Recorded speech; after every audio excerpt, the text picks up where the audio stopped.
Je me souviens distinctement d'une soirée, il y a longtemps. Sur le balcon de notre appartement parisien, les lumières de la ville scintillaient sous un ciel d'encre. Arnaud, mon époux, parlait de ses ambitions, de notre avenir doré, de la splendeur de son empire. Il avait ce sourire désarmant, si sûr de lui. À un moment, il a posé sa main sur la mienne et a murmuré, avec une légère condescendance, « Tu es mon pilier, Élise, si sereine, si éloignée des turpitudes. Une belle fleur qu'il faut protéger. » Je n'ai rien dit. Mon silence, alors, n'était pas un signe d'acquiescement, mais plutôt une forme d'écoute profonde. Je voyais, je sentais déjà, des discordances dans le tableau parfait qu'il peignait. Des fils invisibles, tendus, prêts à se rompre. Il était certain de me connaître, de maîtriser mon monde. Mais la véritable nature des choses ne se révèle jamais qu'au moment où toutes les fondations s'effondrent. Avant de continuer, si vous le souhaitez, abonnez-vous à la chaîne et dites-moi doucement dans les commentaires d'où vous écoutez cette histoire, cela me ferait très plaisir. Mes chers amis, asseyez-vous un instant. Laissez-moi vous raconter une histoire. Pas une histoire que l'on lit dans les journaux, non. Plutôt une de celles qui s'écrivent au plus profond de l'âme, avec les encres de la peine, mais aussi, parfois, de l'étonnement. J'ai 40 ans aujourd'hui, ou du moins, mon cœur en a bien davantage. Élise, c'est mon nom. Élise Dubois. Depuis peu, mon nom ne s'accompagne plus de celui d'un mari. Un divorce, on dit que c'est une page qui se tourne. Pour moi, c'était un livre entier qui se refermait, brutalement, laissant un vide immense, presque assourdissant, dans mon petit appartement parisien. Un appartement modeste, qui me semblait gigantesque après avoir connu le faste d'antan. Ce soir-là, le poids de cette solitude était encore plus lourd, presque insoutenable. Il y avait aussi ce nouveau fardeau, bien plus doux et pourtant si angoissant, mes jumeaux. 35 semaines de grossesse, et déjà, je sentais que quelque chose n'allait pas. La douleur, elle, avait commencé discrètement, puis elle avait grandi, comme une vague silencieuse qui monte, emportant tout sur son passage. Mon ventre se serrait, se relâchait, dans une cadence de plus en plus frénétique. J'étais seule. Complètement seule, dans ma cuisine, les mains agrippées au plan de travail froid. Un bruit soudain, comme l'éclat d'un verre brisé, a déchiré le silence. Un cadre photo, celui où Arnaud et moi sourions, il y a si longtemps, peut-être, venait de tomber. Je ne sais pas si c'était un signe, ou simplement le reflet de ce qui se brisait en moi. Mes jambes ont cédé.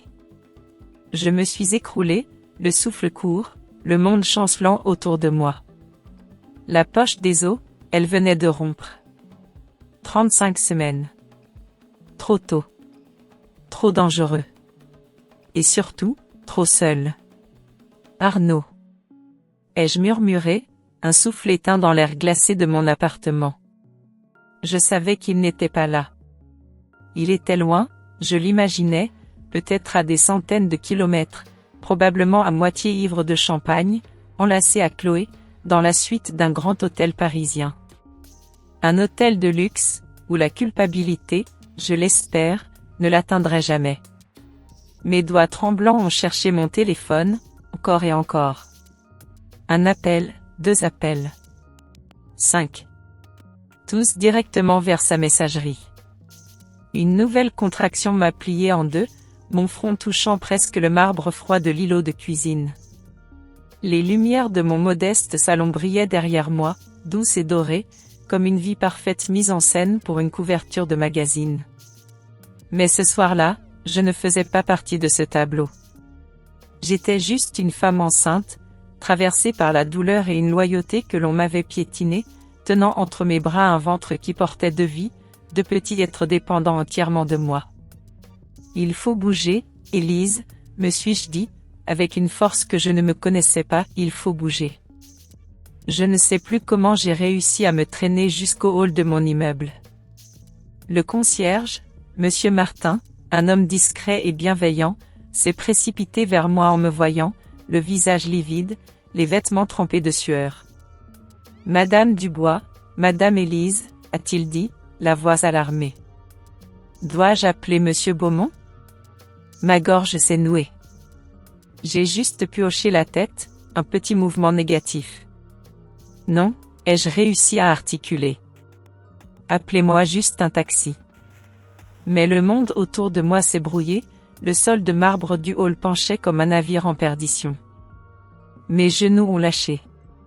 La panique m'a saisi. Je n'étais pas prête. Pas comme ça. Pas abandonnée dans un hall de designer, pendant que le père de mes enfants était enlacé à une autre femme. Monsieur Martin m'a saisi par les épaules. Madame, restez avec moi. Mais je glissais, inexorablement. Au-dessus du tintement dans mes oreilles, je l'ai entendu décrocher mon téléphone. Je suis désolé, monsieur, a-t-il dit. Puis, dans un murmure, oui, nous appelons les urgences. Je me suis effondré. Arnaud avait rappelé. Bien sûr. Quand il était trop tard. Les sirènes des ambulances ont hurlé à travers les rues de Paris, leur lumière se reflétant sur les tours de verre, comme un battement de cœur d'urgence. Je me battais pour rester consciente, des images me traversant l'esprit. Le sourire d'Arnaud quand nous nous étions rencontrés. Ses yeux froids, le soir où il m'avait dit que j'étais trop émotive, pendant ma grossesse. Les papiers du divorce non signés qu'il avait poussés sur la table, il y a quelques jours à peine. Une autre contraction m'a déchirée, plus forte, plus profonde. 2 bébés, 2 petits cœurs battants, et je perdais le contrôle. Ma vision s'est rétrécie jusqu'à devenir noire, avant que je ne voie un visage que je n'attendais pas se pencher au-dessus de ma civière, alors qu'on me précipitait à travers les portes du service des urgences de l'hôpital Necker Enfants Malades. Ce n'était pas mon mari, ce n'était pas ma famille. C'était Victor Moreau. Le rival d'Arnaud. Le pire cauchemar d'Arnaud. L'homme qui avait toutes les raisons de passer son chemin et qui pourtant, ne l'avait pas fait. Il a serré ma main fermement. Élise, je suis là. Je te tiens. Reste avec moi. Mes lèvres ont tremblé. Victor, pourquoi? Ses yeux se sont assombris. Parce que quelqu'un devait être là, Élise. Et ce n'était certainement pas lui. Et à ce moment-là, juste avant que le monde ne s'éteigne complètement, j'ai compris. Cette nuit n'était que le début.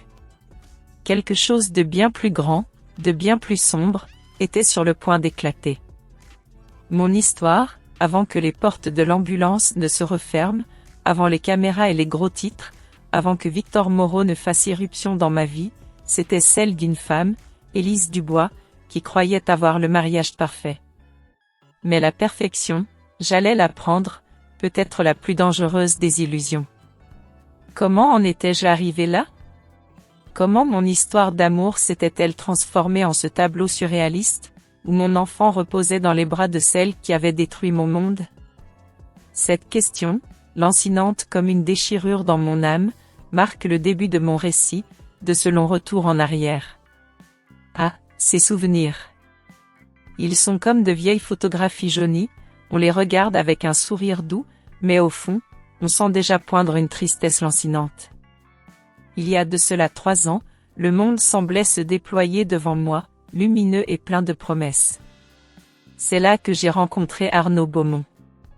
Il était brillant, charismatique, avec cette étincelle dans les yeux qui vous disait qu'il était né pour conquérir le monde. Nos premières rencontres étaient électriques, des torrents de mots, des éclats de rire qui résonnaient tard dans la nuit, des discussions passionnées sur l'avenir, sur ce que nous allions construire ensemble. J'étais une femme éprise, pleine d'une foi inébranlable en nous, en ce que nous représentions. Nous partagions une ambition folle, l'idée de Genesis Pharma. Pour lui, c'était son projet de vie, son bébé. Pour moi, c'était notre bébé, le fruit de nos efforts conjugués, de nos nuits blanches et de nos rêves partagés. Je me souviens de ses débuts, de cette énergie brute. Il avait l'idée, la vision, mais c'est moi qui mettais les mots en forme, qui transformais ces pensées complexes en présentations claires, percutantes.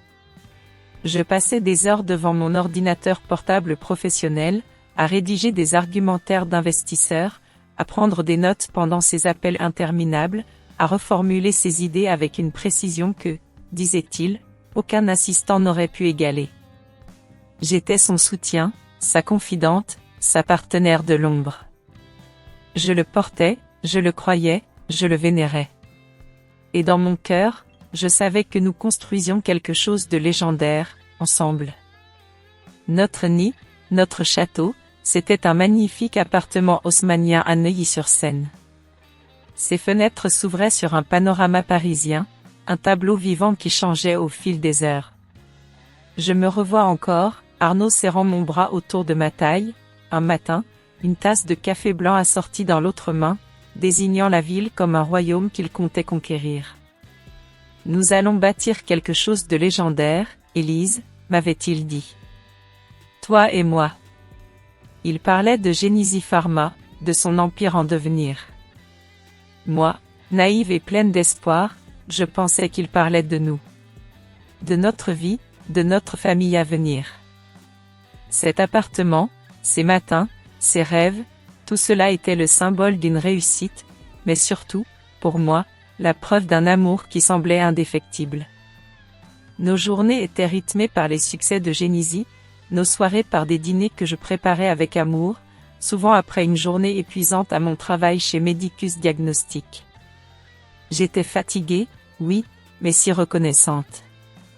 Chaque plat mijoté, chaque verre de vin partagé, chaque échange sur ses plans d'affaires, tout était empreint d'une douceur, d'une complicité que je croyais éternelle.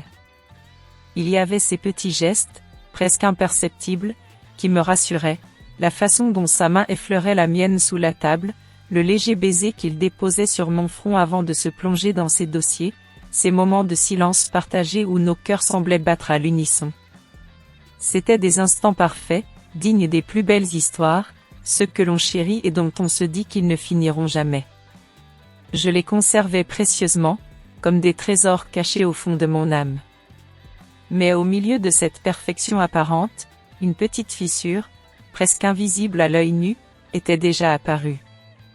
Je ne l'avais pas vue alors, ou peut-être avais-je choisi de ne pas la voir, aveuglé par l'éclat de notre succès et la force de mon amour. Un soir, après un énième triomphe pour Genesis, j'avais timidement évoqué mon désir d'avoir un enfant. Un enfant, ou même deux, pour couronner notre bonheur. Arnaud n'avait pas dit non, il n'avait pas dit oui non plus.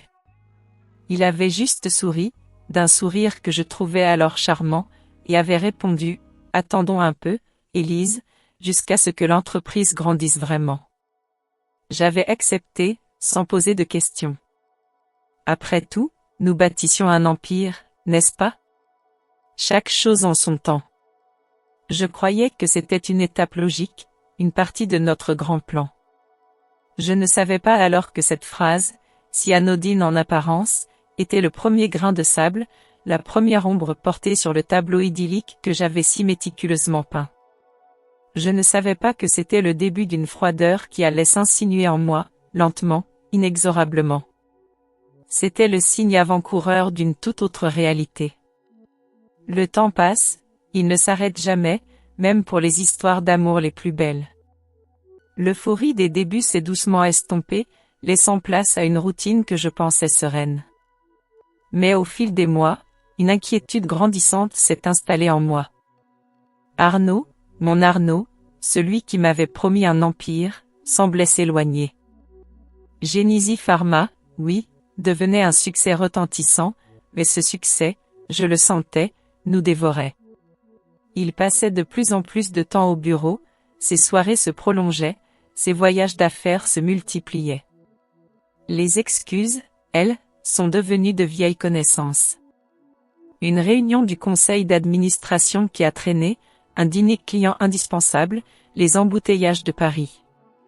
Ces phrases, je les connaissais par cœur, elles résonnaient dans le silence de notre grand appartement, devenu trop vaste pour ma seule présence. Les conversations sur notre avenir, sur ce foyer que j'espérais tant, sont devenus des sujets délicats, puis interdits. Quand j'osais les aborder, l'atmosphère se tendait, Arnaud affichait une impatience que je ne lui connaissais pas. Pire encore, il me faisait me sentir trop émotive, il me disait que j'y imaginais des choses, que je réagissais de manière excessive. Ces mots, ils n'étaient pas violents, non, mais ils me blessaient profondément, il instillait le doute en moi, me faisait croire que ma propre perception de la réalité était. Et puis, un soir, la vérité, cette vérité que je craignais tant, s'est imposée. Je me souviens de chaque détail, de chaque battement de mon cœur qui résonnait dans mes oreilles. Je tenais entre mes mains la veste de costume d'Arnaud, que je m'apprêtais à déposer au pressing. Dans l'une des poches, une petite note, un ticket de caisse. C'était une note du bar de l'hôtel Ritz Paris. 2 coupes de champagne. Une suite de luxe. Mon souffle s'est coupé. Je me suis dit que ce n'était rien, une erreur, un rendez-vous d'affaires. Mais l'odeur. Une trace de parfum, douce et inconnue, flottait encore sur le tissu. Ce n'était pas le mien. Mon sang s'est glacé. Arnaud était là, assis dans le salon, les yeux rivés sur son téléphone portable, absorbé par son monde, par ses chiffres. Je me suis approchée, la veste serrée contre moi, les mains tremblantes. J'ai inspiré, j'ai senti ce parfum étranger, et ma voix a chuchoté, si bas que je me suis demandé s'il m'avait entendu. « Tu étais avec qui ?» ai-je demandé, mon cœur tambourinant dans ma poitrine. Il n'a même pas levé les yeux. Sa réponse fut un coup près, tranchant, froid. « Ne commence pas, Elise. Tu vas te stresser inutilement. » Ce fut le moment. Celui où ma réalité s'est fissurée. Pas une simple crevasse, non, mais une cassure profonde, irréparable. Ce simple « ne commence pas » a été le début de la fin pour moi, le point de non-retour. La perfection de Neuilly-sur-Seine, les rêves de Genesis Pharma, tout s'est effondré en un instant. Je suis restée là, pétrifiée, la veste à la main, le parfum étranger me brûlant les narines. C'était une blessure d'une telle intensité qu'elle me laissait sans voix, sans larmes. Juste un vide immense. Pourtant, même au milieu de cette douleur, une part de moi se demandait. Comment un amour si pur pouvait-il se transformer en quelque chose d'aussi amer? Avez-vous déjà ressenti ce mélange étrange, cette incompréhension face à ce qui fut si beau? Malgré la brèche ouverte dans mon cœur, malgré la blessure encore vive, une petite lueur d'espoir, têtue et inattendue, s'est allumée en moi. Une nouvelle vie. Des vies, même. J'étais enceinte. De jumeaux. J'ai décidé de croire que cette nouvelle, si magnifique, si bouleversante, pourrait peut-être, d'une manière ou d'une autre, panser les plaies de notre couple. Je me suis imaginé le sourire d'Arnaud, ses bras m'enlaçant, célébrant l'avenir que nous avions, autrefois, si ardemment désiré. Une famille. Notre famille. C'était une pensée douce, un refuge dans le froid grandissant de notre relation. J'ai choisi un soir où Arnaud était enfin présent, où son esprit ne semblait pas totalement accaparé par Genesis Pharma. Mon cœur battait la chamade, entre l'excitation et une appréhension nouvelle. Arnaud, ai-je commencé, ma voix un peu tremblante, nous allons avoir des bébés. Des jumeaux. J'attendais un éclat de joie, un élan. Ce que j'ai reçu fut un silence. Un silence lourd, oppressant, qui s'étirait, me transperçant de part en part. Ses yeux, habituellement si vifs, m'ont regardé avec une froideur que je n'avais jamais vue. Pas de sourire. Pas un mot de félicitation. Jumeaux, a-t-il répété, sa voix plate, presque dégoûtée. Tu te rends compte de l'impact sur le lancement en bourse? Le monde autour de moi s'est figé. Je n'arrivais pas à y croire. Des bébés. Nos bébés. Et lui ne voyait que des chiffres, des complications pour son entreprise. Il n'a pas tendu la main vers mon ventre, pas une seule caresse. Pas une accolade. Pas un mot d'amour. Son regard vide, son visage impassible. Nous nous débrouillerons, a-t-il finalement lâché, comme si c'était une corvée. Fais juste en sorte que cela n'interfère pas avec ton travail. Ce fut le coup de grâce. Ce fut le moment où j'ai compris que notre mariage n'était plus qu'une coquille vide, sans âme, sans espoir. À partir de cet instant, plus rien n'a été pareil. Les nuits où il était absent se sont multipliées. Sa patience, déjà fine, s'est évaporée. Il m'a accusé d'abusé de ma grossesse, de faire des caprices, à cause de mes nausées matinales et de ma fatigue. Il surveillait mes dépenses, comme si je dilapidais notre fortune. Il n'hésitait pas à se plaindre de moi auprès de sa mère, Madame Catherine de Montaigne, affirmant qu'Élise devenait paresseuse et trop sensible. Chaque mot était un poignard, chaque absence, une nouvelle entaille. Je me sentais isolé, abandonné, portant deux vies qui dépendaient entièrement de moi, mais n'ayant personne à mes côtés. La solitude de ma grossesse était une douleur physique autant qu'émotionnelle. Et puis, au milieu de cette détresse, un autre nom, celui de Chloé Fournier, a commencé à apparaître plus fréquemment sur son téléphone. Ce nom, je le sentais, n'était plus seulement le murmure d'une trahison. Il résonnait désormais comme une menace plus concrète, le visage nouveau d'une force obscure qui s'immisçait dans ma vie, sans que j'en comprenne encore toute l'ampleur.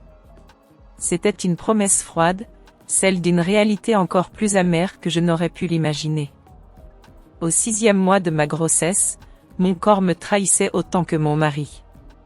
Les nausées étaient incessantes, mes jambes enflaient, et une fatigue écrasante me clouait au lit. J'étais vulnérable, épuisé, une ombre de la femme que j'avais été.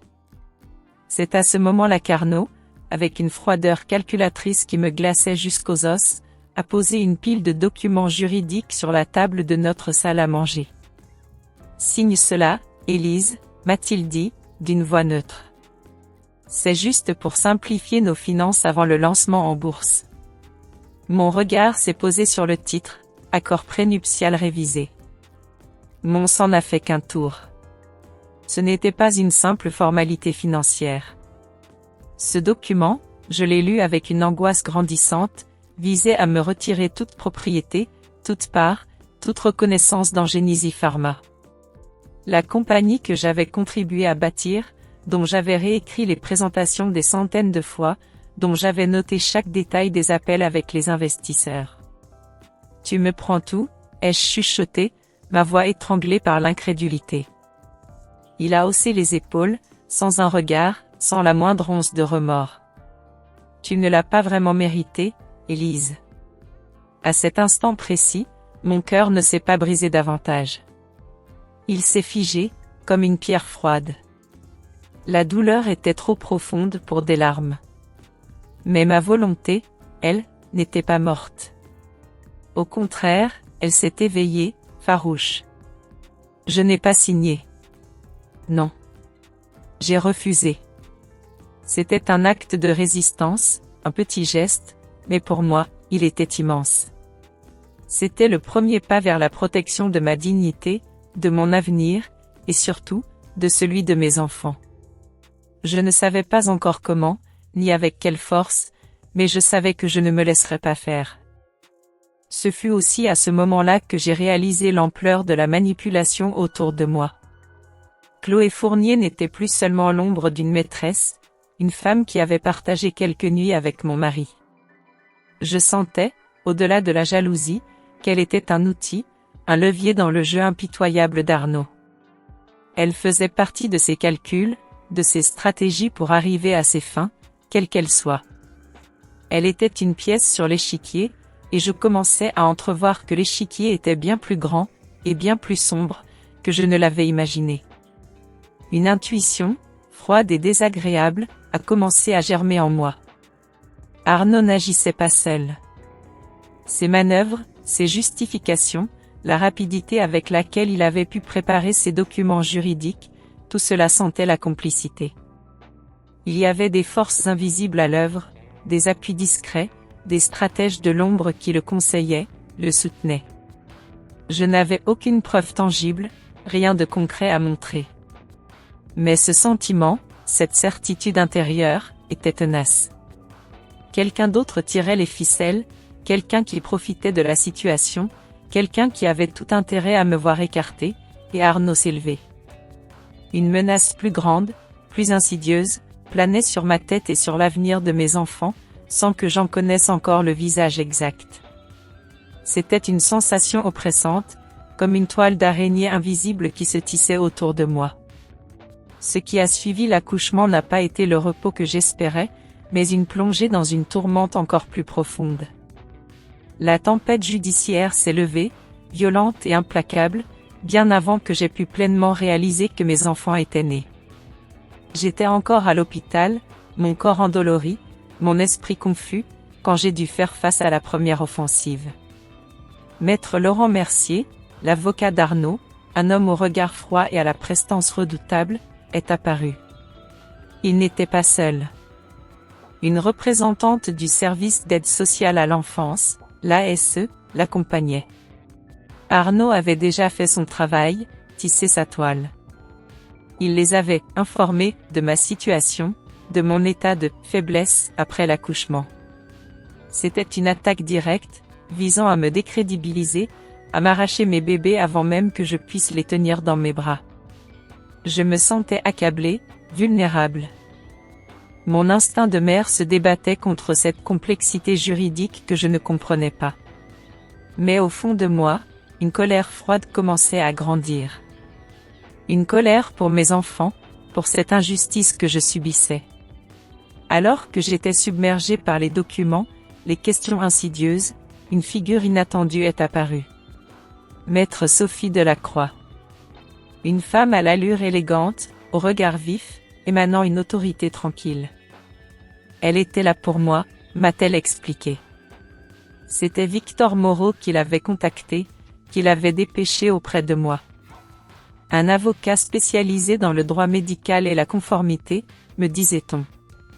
C'est Maître Delacroix qui, avec une patience infinie, a commencé à démêler le véritable écheveau des machinations d'Arnaud. Elle m'a montré des documents, des papiers officiels, qui m'ont glacé le sang. Arnaud avait déposé une autorisation médicale pour se donner le contrôle total de mes décisions médicales, sans ma signature, sans mon consentement. C'était illégal, me disait Maître Delacroix. Puis il y a eu la découverte d'un suivi de ma grossesse, commandité par lui, à mon insu. Il avait fait des tests, des bilans, des mois avant même que je ne sache que j'étais enceinte. Ces révélations m'ont fait revivre ces sensations d'être une marionnette, d'avoir été trahi au plus profond de mon intimité, ma vie privée violée. Les souvenirs de mes visites chez le médecin, des questions anodines que l'on me posait, tout prenait une nouvelle signification sinistre. J'avais l'impression que chaque parcelle de ma vie avait été scrupuleusement analysée, décortiquée, pour mieux être utilisée contre moi. C'était une trahison d'une ampleur insoupçonnée, une blessure invisible mais profonde. La peur pour mes enfants, elle, est restée le moteur principal de ma lutte. Je me suis accroché à Maître Delacroix, à ses explications claires, à sa détermination silencieuse. Je devenais plus pragmatique, moins naïve.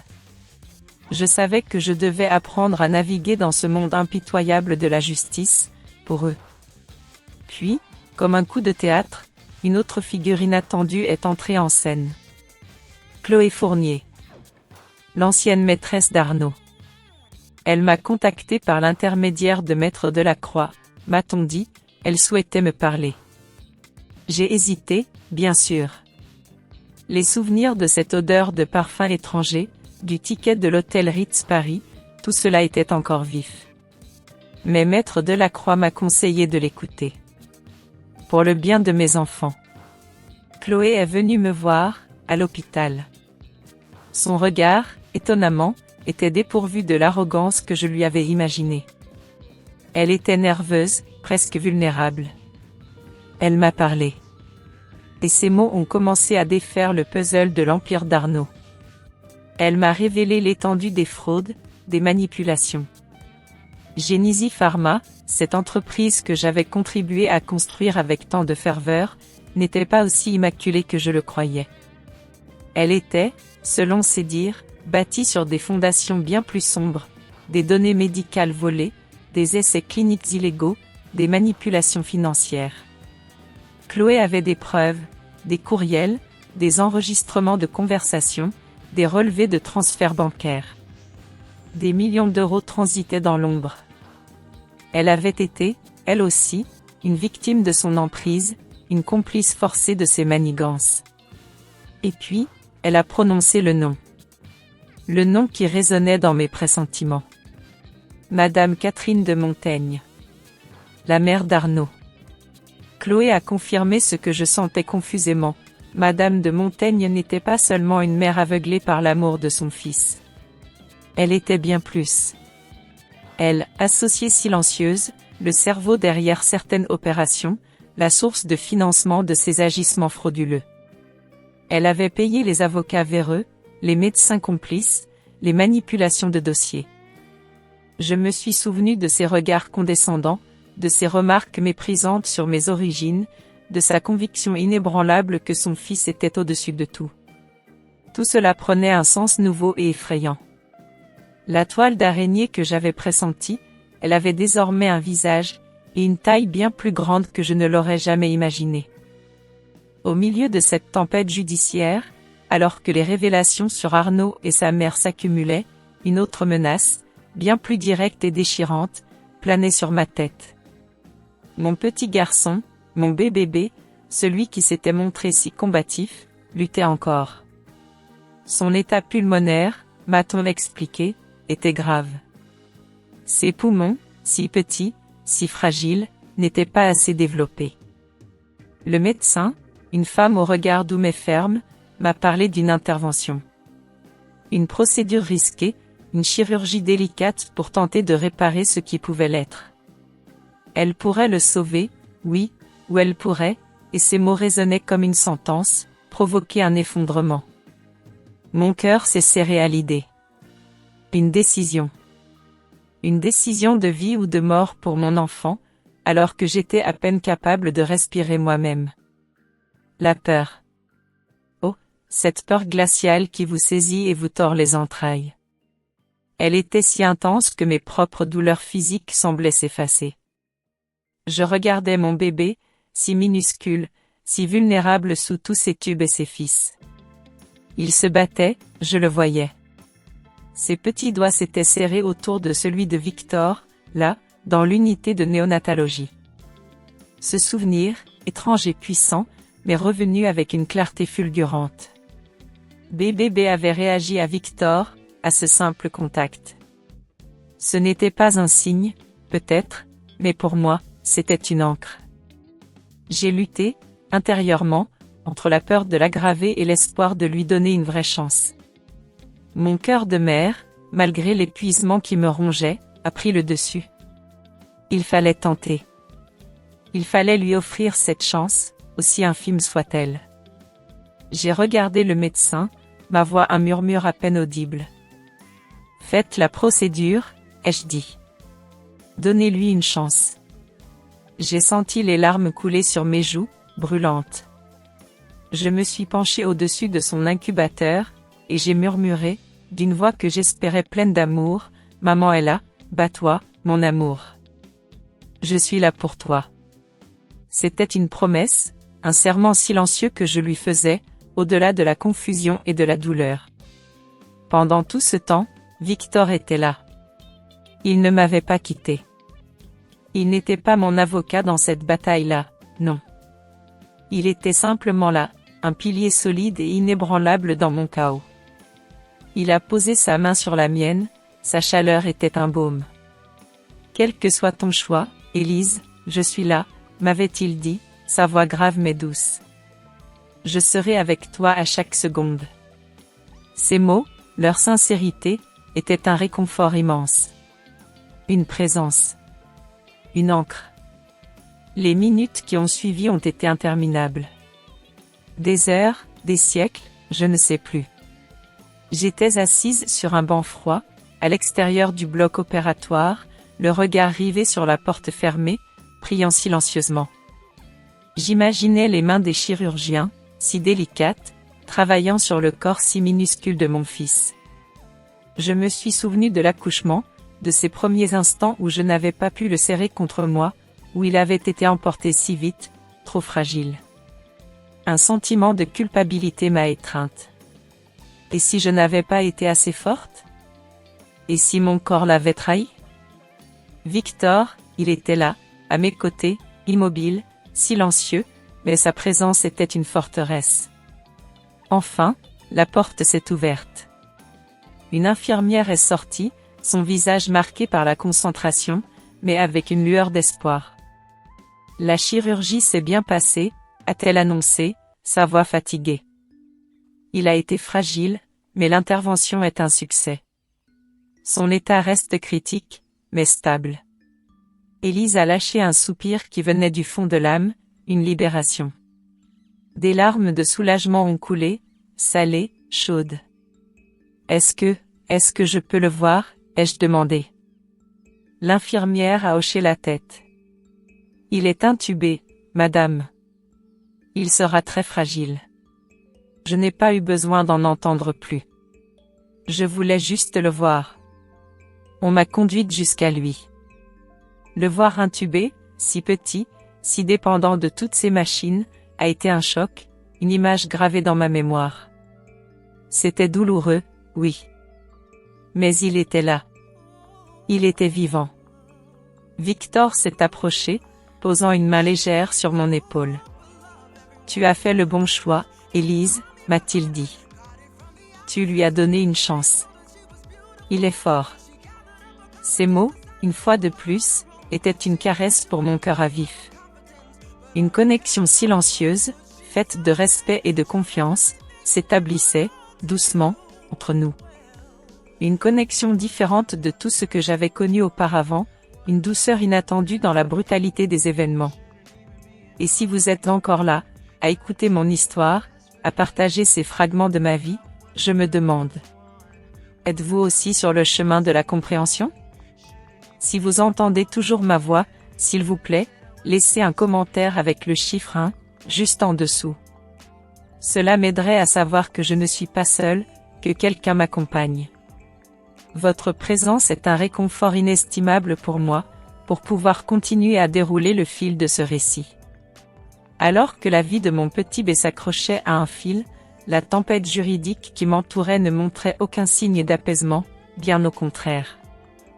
L'atmosphère de l'hôpital, déjà lourde d'angoisse, devint encore plus électrique un après-midi gris. J'étais assise près de l'incubateur de B, le cœur en miettes mais l'esprit résolu, lorsque la porte de l'unité néonatale s'ouvrit avec fracas. Madame Catherine de Montaigne, la mère d'Arnaud, fit son entrée. Elle était drapée dans une élégance froide et hautaine, son regard perçant balayant la pièce avant de se fixer sur moi, rempli d'une satisfaction macabre. Derrière elle, un avocat maigre et glacial portait une liasse de documents. Madame Moreau, commença-t-elle, sa voix acérée coupant le silence comme un couteau, j'ai le regret de vous informer que j'ai déposé une demande de mise sous tutelle d'urgence pour l'enfant B. Elle marqua une pause, me laissant digérer ces mots, avant de poursuivre avec une arrogance insupportable. Compte tenu de votre état de santé, de votre instabilité émotionnelle et de votre incapacité manifeste à gérer les affaires de l'enfant, le tribunal a été saisi. Vous êtes, et je cite, médicalement inapte et émotionnellement instable. Mon sang se glaça. L'audace de cette femme, sa cruauté, me laissait sans voix. Comment osait-elle, après tout ce que j'avais enduré, venir me retirer ce qui me restait de plus précieux? Mais avant que je ne puisse répliquer, une autre voix, ferme et déterminée, résonna dans le couloir. C'était Chloé, mon amie fidèle, accompagnée de Maître Delacroix, mon avocat. Ils étaient mes remparts dans cette guerre impitoyable. Madame de Montaigne, intervint Maître Delacroix, sa posture imposante et son regard intransigeant, vos allégations sont non seulement infondées mais aussi malveillantes. Il tendit une chemise épaisse à l'avocat de Madame de Montaigne. Voici des preuves irréfutables concernant les activités illégales de Monsieur Arnaud Beaumont et votre implication directe dans celles-ci. Falsification de documents, détournement de fonds, pression sur des témoins. La liste est longue. Nous avons également des témoignages accablants qui démontrent que votre demande de tutelle n'est qu'une manœuvre pour dissimuler vos propres méfaits et tenter de contrôler l'enfant à des fins obscures. Le visage de Madame de Montaigne, d'abord suffisant, commença à pâlir. L'avocat à ses côtés feuilletait les documents, son expression se faisant de plus en plus grave. La tension était palpable, l'air chargé d'électricité. La colère de Chloé était visible, ses yeux lançaient des éclairs tandis qu'elle soutenait mon regard. Juste à ce moment-là, alors que les masques commençaient à tomber, une jeune infirmière entra dans la pièce, une pochette en papier à la main. Elle semblait mal à l'aise, le visage hésitant. « Excusez-moi, Madame Moreau, et messieurs dames. J'ai les résultats des tests ADN demandés lors de la chirurgie de l'enfant B. » Un silence glacial s'abattit sur la pièce. Tous les regards se tournèrent vers elle. Mon cœur battait la chamade, une appréhension nouvelle s'emparant de moi. Maître Delacroix prit la pochette, l'ouvrit avec une lenteur calculée et lut le document. Son front se plissa, puis ses yeux s'écarquillèrent légèrement. Il leva la tête, son regard se posant d'abord sur moi, puis sur Madame de Montaigne, et enfin, avec une intensité particulière, sur Victor, qui s'était tenu en retrait, silencieux et stoïque, tout ce temps. Ces résultats, commença Maître Delacroix, sa voix grave, révèlent une information capitale. Monsieur Arnaud Beaumont n'est pas le père biologique de l'enfant B. La bombe venait d'être lâchée. L'onde de choc fut immédiate. Madame de Montaigne chancela, son visage virant au blanc cireux. Son avocat la regarda, visiblement sous le choc. Quant à moi, un torrent d'émotions contradictoires m'envahit, surprise, confusion, un soupçon d'espoir fou. Mais avant même que je puisse articuler un mot, Maître Delacroix continua. Le père biologique de l'enfant B est Monsieur Victor Moreau. Le monde autour de moi s'arrêta de tourner. Le nom. Victor. La révélation me frappa comme un coup de foudre. Je me tournai vers lui, mes yeux cherchant une explication dans les siens. Son visage était marqué par la douleur, mais aussi par une sincérité désarmante. Victor fit un pas en avant, son regard fixé sur moi, sans un instant d'hésitation. Je savais qu'il y avait une chance, Élise, murmura-t-il, sa voix rauque, pleine de regret et de tendresse. Je savais qu'il y avait une possibilité. Il fit une pause, puis ses yeux se perdirent dans un lointain souvenir. Tu te souviens de cette nuit, après le gala de charité, il y a plusieurs mois? Arnaud t'avait fait beaucoup de peine ce soir-là. Tu étais bouleversé, tu t'étais réfugié chez moi. Il me regarda de nouveau, ses yeux exprimant une profonde mélancolie. Nous avons franchi une ligne que nous n'aurions pas dû. C'était une erreur, Élise. Un moment d'égarement, de faiblesse, que j'ai regretté amèrement par la suite. Ces mots faisaient écho à une mémoire floue, un souvenir que j'avais sciemment refoulé, enfoui sous des couches de douleur et de honte. Le chagrin m'avait rendu vulnérable, et Victor, toujours présent, avait été un réconfort inattendu. Mais la gravité de ces paroles, la signification de cette nuit-là, me frappait maintenant avec une clarté brutale. Je n'ai rien dit, Élise, continua Victor, sa voix s'adoucissant. Parce que tu étais mariée. Parce que tu avais choisi Arnaud, malgré tout.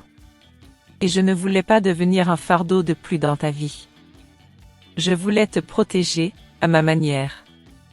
Ces aveux étaient un mélange amer de culpabilité et d'amour, une confession qui remettait en question toute ma compréhension de ces derniers mois. La douleur de cette révélation se mêlait à une étrange sensation de libération. Arnaud n'était pas le père. La connexion toxique qui nous liait, du moins à travers B, venait d'être brisée. Maître Delacroix reprit la parole, sa voix tranchante. Madame de Montaigne, Madame Moreau. Cette information change radicalement la donne. Le fait que Monsieur Arnaud Beaumont ne soit pas le père biologique de l'enfant B invalide toutes vos prétentions à la tutelle, Madame de Montaigne, et toutes les allégations de Monsieur Beaumont. La loi est claire, la paternité légale est désormais établie en faveur de Monsieur Victor Moreau. Madame de Montaigne, le visage défait, ne parvenait plus à articuler un mot. L'avocat à ses côtés, visiblement décontenancé, rangeait précipitamment ses documents. Leur stratégie s'écroulait, leurs mensonges exposés au grand jour. Comme si le destin n'avait pas encore fini de les accabler, le téléphone de l'avocat de Madame de Montaigne sonna. Il décrocha, son expression changeant rapidement de la surprise à l'horreur. Il tendit le téléphone à Madame de Montaigne, dont le regard était vide. Madame de Montaigne. C'est fini, dit l'avocat, sa voix à peine audible. Génésie Pharma. Les fédéraux l'ont gelé. Tout. La dernière phrase fut un coup de grâce. Madame de Montaigne s'effondra littéralement sur la chaise la plus proche, sa posture altière brisée, son arrogance envolée. La chute était spectaculaire, la justice implacable. Quant à moi, au milieu de ce chaos, une paix inattendue commença à s'installer. La vérité, aussi douloureuse et complexe soit-elle, était enfin révélée. Je regardais mon petit B, dormant paisiblement dans son incubateur, et puis Victor, qui se tenait à mes côtés, son regard doux et protecteur. Le chemin serait long, semé d'embûches, mais pour la première fois depuis longtemps, je ne me sentais plus seul. Les masques étaient tombés, les vérités dévoilées, et une nouvelle page, aussi effrayante qu'espérante, s'ouvrait devant moi. Le tumulte de la veille s'était dissipé, laissant derrière lui un silence lourd de révélations, mais aussi, étrangement, de promesses. Après la déroute de Madame de Montaigne et l'aveu fracassant de Victor, une nouvelle aube semblait se lever, timide mais persistante. La justice des hommes avait fait son œuvre, mais la vraie justice, celle du cœur, restait à accomplir. Je me tenais près de l'incubateur de mon petit B, les événements des dernières heures tourbillonnant encore dans ma tête. Le choc de la paternité de Victor, la chute d'Arnaud et de sa mère, tout cela avait été si violent, si rapide. Pourtant, au milieu de cette bourrasque, une vérité s'était imposée, B était là, et il se battait. Alors que je caressais doucement la vitre de l'incubateur, une infirmière entra, son visage illuminé d'un sourire radieux. « Madame Moreau, dit-elle, sa voix pleine d'une joie communicative, votre bébé, il respire seul. Ces chiffres montent sur tous les moniteurs. Les médecins parlent d'un miracle. » Un soupir, profond et libérateur, s'échappa de mes lèvres. Mes jambes flageolaient, et je dus m'appuyer contre le mur. Les larmes, des larmes de soulagement pur et incandescent, inondèrent mes joues. Un miracle, oui. Après tant de batailles, de doutes, de peurs, une étincelle, une lumière s'allumait enfin. B, mon petit guerrier, avait gagné la première manche. Puis-je le prendre, demandai-je, ma voix tremblante d'émotion. L'infirmière hocha la tête, les yeux brillants. Oui, madame. Il est encore fragile, mais nous pouvons le sortir un instant pour un contact peau à peau. C'est tellement important pour son développement. Les minutes qui suivirent furent une éternité douce. On m'aida à m'installer dans un fauteuil confortable, et l'infirmière, avec une délicatesse infinie, sortit mon bébé de son nid de verre. Ce fut le moment que j'avais attendu, rêvé, désespérément souhaité depuis sa naissance prématurée. Le contact de sa peau chaude contre la mienne, sa petite tête si légère sur ma poitrine, le frémissement de ses poumons qui respiraient seuls, enfin. Je le serrai contre moi, mon cœur débordant d'un amour si pur qu'il effaçait toutes les cicatrices passées. Ses petits doigts, si minuscules, s'agrippèrent faiblement à mon chemisier. C'était une sensation indescriptible, la fusion de deux âmes, la confirmation silencieuse que malgré tout, la vie continuait, et qu'elle était belle, précieuse. Je fermai les yeux, respirant son odeur de bébé, une odeur de pureté et d'innocence qui me ramenait à l'essence même de l'existence. Mon monde, qui avait été un chaos de tourments, s'ancrait soudain dans cette douceur infinie. Victor était là, à mes côtés, silencieux, son regard posé sur nous avec une tendresse infinie. Il ne disait rien, mais sa présence était une chaleur réconfortante, une forteresse silencieuse dans laquelle je pouvais me réfugier. Lorsque j'ouvris les yeux, il s'agenouilla doucement à côté de mon fauteuil, et sans un mot, posa sa main sur la mienne. « Élise » commença-t-il, sa voix grave, un murmure rempli d'une émotion à peine contenue.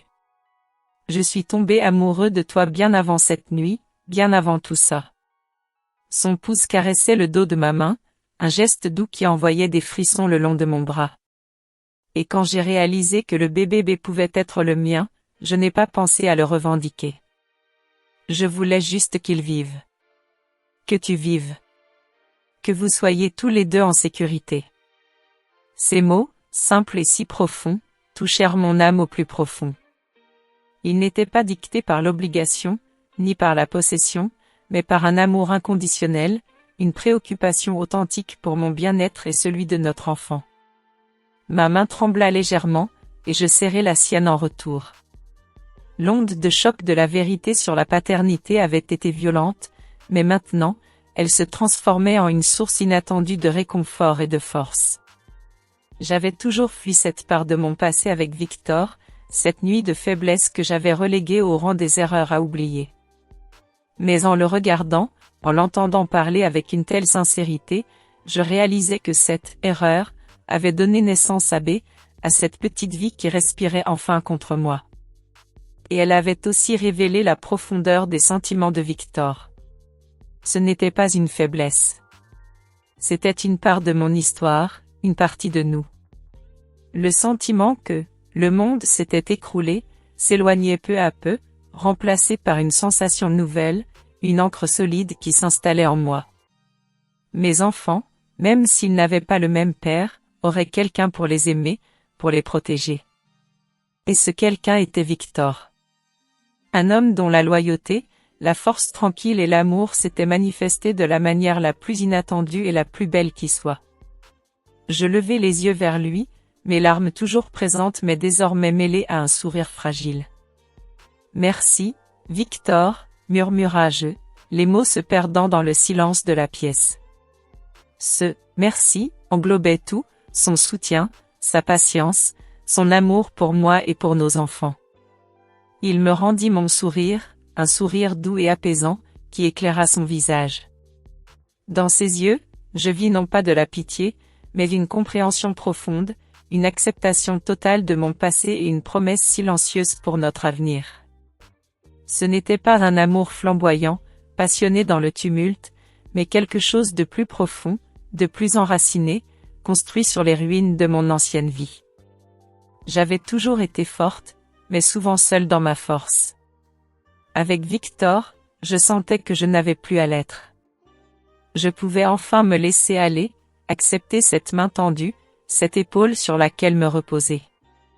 La réconciliation intérieure commençait là, dans cette petite pièce d'hôpital, avec mon bébé contre ma peau et la main de Victor dans la mienne. Ce n'était pas un nouveau départ, mais plutôt une reconstruction, pierre par pierre. La confiance, si ébranlée, commençait à renaître. L'image d'une famille, certes atypique, mais solide et aimante, se dessinait peu à peu dans mon esprit. La douleur du passé ne s'effacerait jamais totalement, mais elle serait désormais accompagnée par cette étincelle d'espoir, cette certitude que, malgré les épreuves, l'amour trouvait toujours son chemin. Et qu'il était possible, après tout, de trouver la paix, même au cœur de la tempête. Le temps, cet architecte silencieux, avait commencé son œuvre de reconstruction. Les échos de la tempête judiciaire s'éloignaient, laissant place à une quiétude fragile mais précieuse. J'avais reçu des nouvelles par Maître Delacroix. Arnaud faisait face à une litanie d'accusations graves, sa chute était aussi spectaculaire que son ascension avait été fulgurante. Quant à Madame de Montaigne, Privée de son empire et de son pouvoir, elle n'était plus qu'une ombre de son ancienne grandeur. Étrangement, je ne ressentais aucune joie maligne, aucun désir de revanche. Juste un soulagement profond, la sensation qu'un chapitre douloureux s'était enfin refermé, une page tournée pour de bon. Mon ancienne vie, celle faite de faux semblants et de désillusions, avait explosé. Mais de ces cendres, une nouvelle existence germait, plus authentique, plus douce. J'avais quitté l'appartement froid et imposant que je partageais avec Arnaud. Avec Victor, nous avions trouvé un petit appartement niché dans un quartier plus modeste de Paris, un lieu plein de lumière et de vie, bien loin du faste trompeur d'autrefois. Ce n'était pas grand, mais chaque recoin respirait une chaleur que je n'avais jamais connue. Les jours s'écoulaient, rythmés par les rires de ma fille et les progrès, lents mais constants, de mon petit B. Il était enfin rentré de l'hôpital, son petit corps encore fragile mais son regard déjà pétillant de vie. Le simple fait de le voir dormir paisiblement dans son berceau, de l'entendre pousser ses petits gazouillis, était une mélodie de bonheur. Victor était là, chaque jour, présent, attentionné, un roc. Il jonglait avec son travail et son nouveau rôle de père avec une aisance déconcertante. Ses mains fortes berçaient B avec une infinie tendresse, et il lisait des histoires à ma fille avec une patience sans limite. Le soir, après que les enfants aient été couchés, nous partagions un simple repas, échangeant des regards qui en disaient plus long que des milliers de mots. C'était une paix inattendue, une intimité construite sur la confiance et un amour qui avait survécu aux tempêtes. Je repensais souvent à mon parcours. J'avais cru tout perdre, mon mariage, ma réputation, ma dignité. J'avais navigué à travers le deuil d'une vie que j'avais imaginée, et la violence de révélations insoutenables. Pourtant, en perdant ce que je croyais devoir chérir, j'avais découvert des trésors inestimables. J'avais trouvé ma propre force, cette résilience que je ne soupçonnais pas. J'avais retrouvé ma fille, mon premier amour, mon ancre dans la tempête. Et j'avais découvert un amour nouveau, un amour sincère et désintéressé avec Victor, qui était bien plus précieux que toutes les richesses matérielles ou le statut social que j'avais jadis poursuivi. Je n'avais pas gagné au jeu de pouvoir d'Arnaud. J'avais simplement cessé de jouer à son jeu. J'avais gagné ma liberté, ma dignité, mon authenticité. Bien sûr, les cicatrices demeuraient. La douleur de la trahison, l'amertume des illusions brisées, ne s'effaçaient pas d'un coup de baguette magique. Parfois, une pensée sombre me traversait, une ombre du passé. Mais je ne m'y attardais plus. J'avais appris à vivre avec ces marques, à les accepter comme des témoignages de mon parcours, des rappels de ma force. Elles étaient devenues des forces, des leçons gravées dans ma chair, m'enseignant la valeur de la vérité, de la loyauté et de l'amour véritable.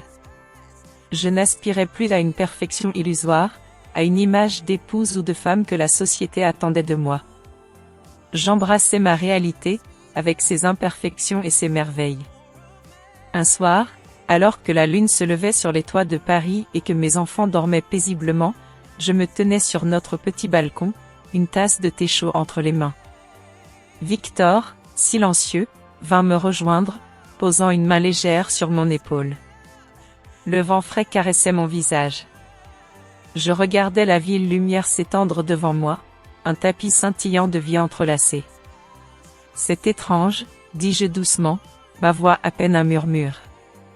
J'ai passé tellement de temps à courir après ce que je pensais être le bonheur, la réussite.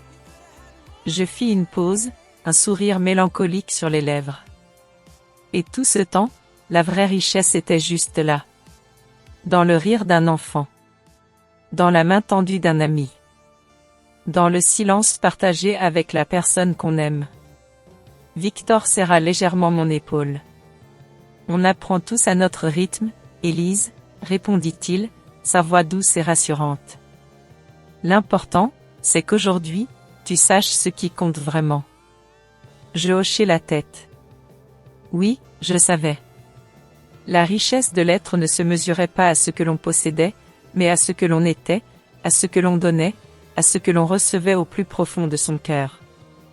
L'amour, l'authenticité, la résilience, la famille, voilà les vrais piliers de ma nouvelle aube.